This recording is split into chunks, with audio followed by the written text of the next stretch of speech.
ఎవ్వరికి కూడా నమ్మే సిచ్యువేషన్ మాత్రం అస్సలు లేదు.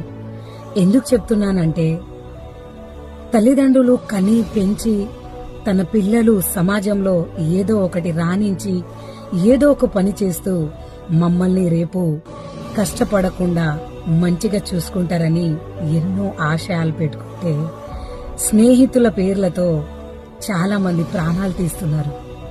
ఒక్కసారి ఈ వీడియో చూడండి. తల మీద బకెట్ వేసి నీటిలో ముంచి పైనుంచి 3-4 కలిసి గిడ కిందకి పైకి రాకుండా గట్టిగా బిగించి పట్టేశారు బకెట్ ని. వానికి ఎంత నరకం ఉంటుందండి. తల్లిదండ్రులు దీనికోసమేనా కనిపెంచుతున్నారు? ఇలా ఎవరి చేతిలో పడితే వాళ్ళ చేతిలో చచ్చిపోవడం కోసమేనా?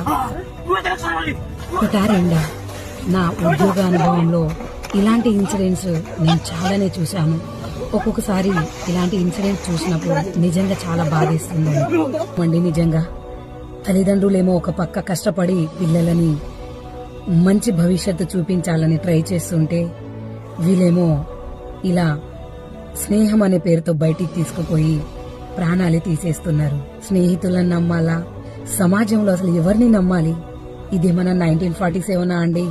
అప్పుడు 4, 5, 7, 12 మందిలు కూడా కన్న తల్లులున్నారు. కానీ ఇప్పుడు ఒకరు లేదా ఇద్దరు, మహా అయితే 3. ఉన్న ఒకరిద్దరు ఇట్లా నడి మధ్యలో ప్రాణాలు పోతే తల్లిదండ్రులు జీవితాంతం ఎవరి కోసం బతకాలి? అసలు ఆలోచించండి. మన పిల్లలకి ఎవరెంబడంటే వాళ్ళెంబడి గుడ్డిగా నమ్మి పంపించకండి.